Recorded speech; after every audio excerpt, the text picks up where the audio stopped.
Everything was gone. A reset. A reset had happened. But I couldn't remember. I couldn't remember anything. I couldn't remember Frisk. I couldn't remember really anything. I was off guard when it occurred. Let me tell you what happened after the reset. I was sleeping, like usual, in Snowden Forest. I could hear a faint hum of a familiar theme. I woke up yawning, not seeing a human or a monster in sight, but I could still hear the ring of the haunting theme. I decided to visit my favorite hangout, Grillby's, as you would all know. I teleported just inside. No one was there. I was quiet. It wasn't closed, I know that for sure. Even Grillby wasn't there. I left and walked back into the area around my sentry station. Halfway, I thought I saw a human. Its back was turned to me. I walked a little bit closer behind it. The human was looking in a box. The human was a girl. She had a pink and purple striped shirt with pink highlights on the tips of her hair. She didn't seem to notice me, even though it was pretty obvious. Hiya, I said, breaking the irregular silence. She turned around and jumped. Oh, hiya, she said. So, you're human, right? I asked. No, I'm a froggy named Houston. Isn't it obvious? Yeah, I'm a human, she said sarcastically. Oh, well then, my brother Papyrus has some puzzles ahead for you, I said. We walked on and Papyrus gave her a barrage of puzzles. My puzzle? A crossword. Nothing over the top. So how hard were the puzzles? I asked as we reached Snowden. They were easy, especially the crossword. Who thought of that? She said. Anyway, have you seen Papyrus anywhere? I asked. She looked around. No, she replied. Huh, I wonder where he is, I said to myself. I then jogged off, leaving the human to do their own thing. Oops, forgot to tell the human something, I said, then second-guessed myself. Nah, it can wait, I said, continuing. Walk inside. Still no one. I decided to look for Papyrus and the human. I teleported to the clearing where he said he would be. Then I saw something I never wanted to see.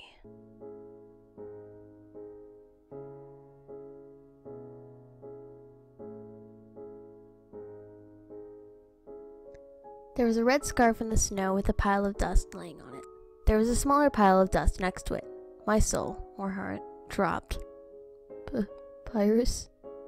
I said, shakily. There was no response. I dropped down beside the dust, clutching onto his scarf. I don't know, I said gloomily, through my own tears. I teleported to the lab. Hey, Elvis, you there? I said, knocking on the lab door. Yes, Alphys called. Alphys opened the big metal door and was shocked as soon as she saw my condition. I gotta tell you something, I said sorrowfully. Alphys still looked shocked. Oh my, what happened? She shrieked.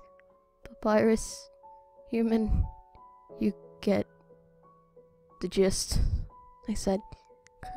Come inside, Alphys said, getting out of the doorway. Alphys apparently didn't get the gist. You're a wreck. What happened? Alphys asked. I was still crying.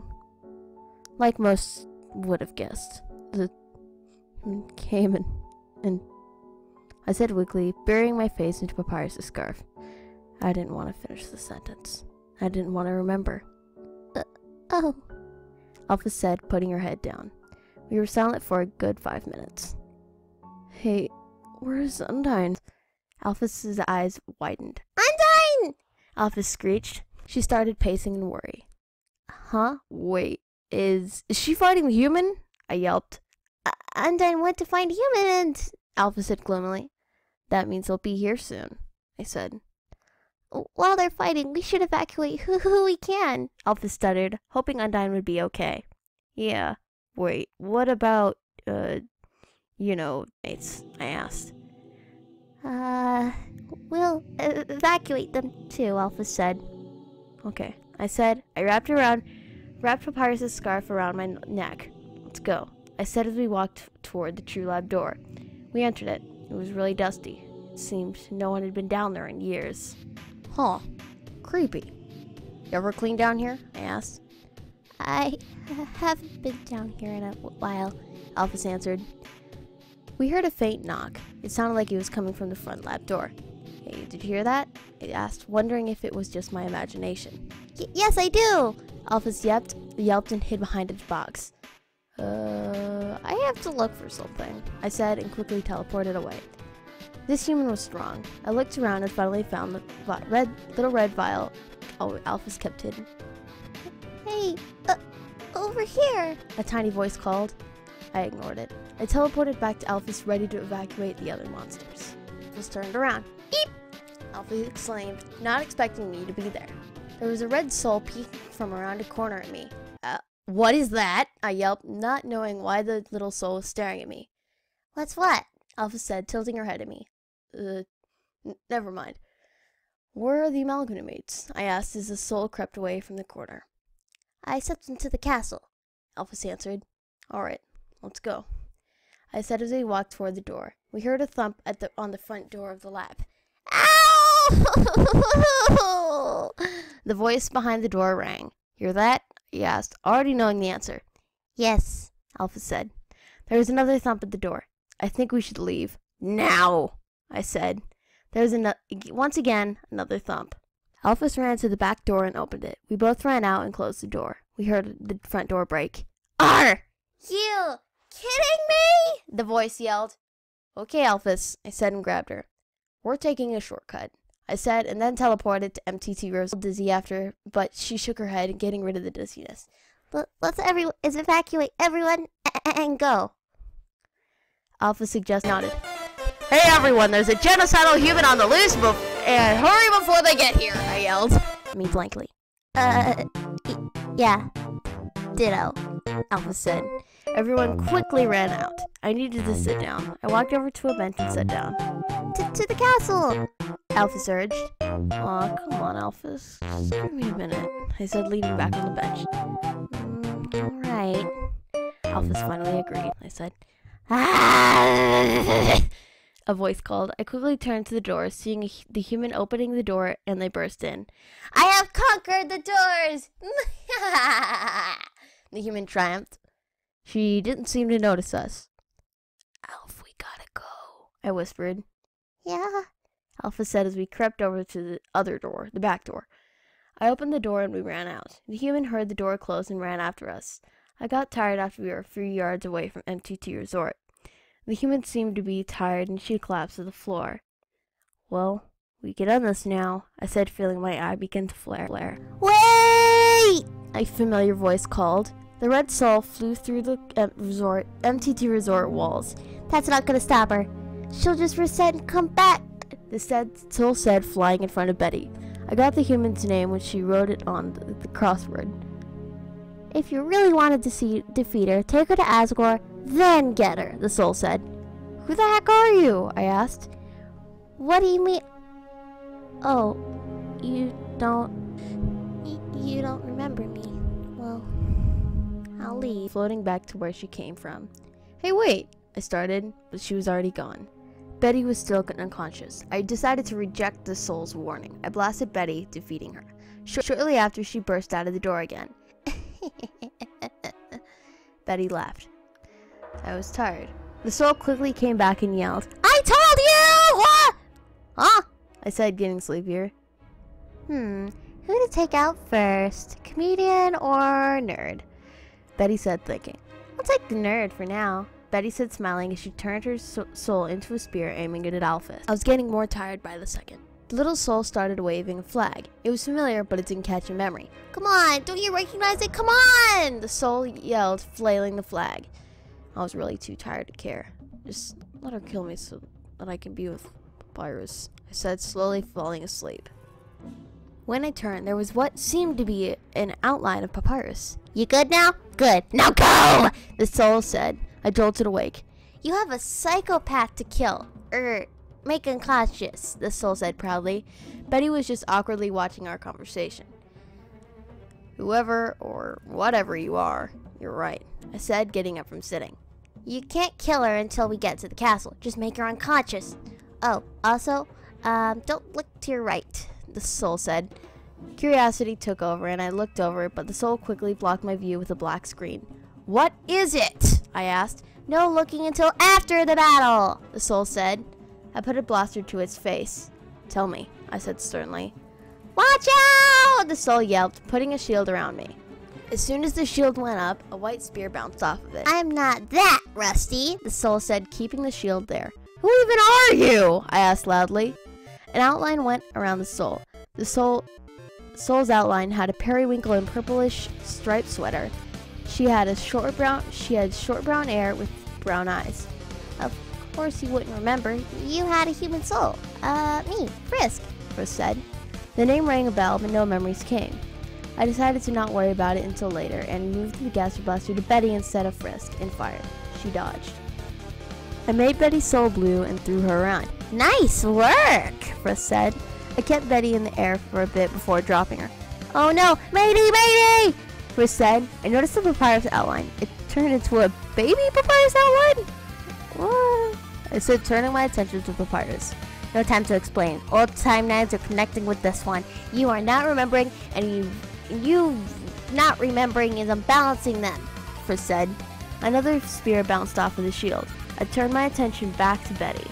I could see in my peripheral vision the papyrus was back to normal. I was so tired. "Well, this is some deja vu," Frisk said as her hand glowed a bit. I wanted to go to sleep, but I also wanted to see the action. "I got this," Frisk said. Too tired to stay awake, I fell asleep. I woke up about 15 minutes later. Familiar voice. I looked down and I was wearing a t-shirt of me and a goat lady. My jacket was gone. "Oh, hello. I just wanted to know why you had a shirt of me and you," a very familiar voice said. There was the same goat lady on the t-shirt right in front of me. She sounded exactly like the lady from beyond the door. I looked down again at the shirt and noticed the words Soriel on it. "What's Soriel?" I asked the lady. She shrugged. "Wait, where's Betty?" I said, looking around. There were two big neon arrow signs pointing to an unconscious Betty. Then I looked up to my right, remembering what Frisk said. There was a pile of dust with glasses on top of it. "Oh," I said, knowing who those belonged to. A gust of wind blew the dust away. I took my attention away from the dust into the t-shirt. I took it off. My usual white t-shirt was under it. But then another appeared on me. I took that one off too. I spotted my jacket over on a rock. I ran over and quickly put it on. And now to finish Betty, forgetting we had to take her to the castle. I walked over to the unconscious Betty, ready to fire. "Wait, now don't!" Frisk yelled. But it was already too late. "Huh. For sure I thought that would jog your memory." For sure I thought that would jog your memory," Frisk said, coming from behind a rock. All the Soriel stuff disappeared. Frisk sighed. "Well, now we have to battle her all over again," Frisk said. Once again, Betty came back through the door of Empty Tea Resort. "Back in the shield," Frisk screeched. All of a sudden, there was a clear, but red-tinted soul around me. Shield. I wanted to join in on the battle, too. "Let me battle her. Soul v soul," Frisk said, turning to Betty. "Hey, let me out," I said. "No, you're not getting hurt," Frisk said. Her hand glowed, then stopped, and a glowing red knife was there. It looked familiar, and not in a good way either. Ran just past Betty and up the MTT Resort wall. Then she propelled herself off of the wall toward Betty. She looked hesitant.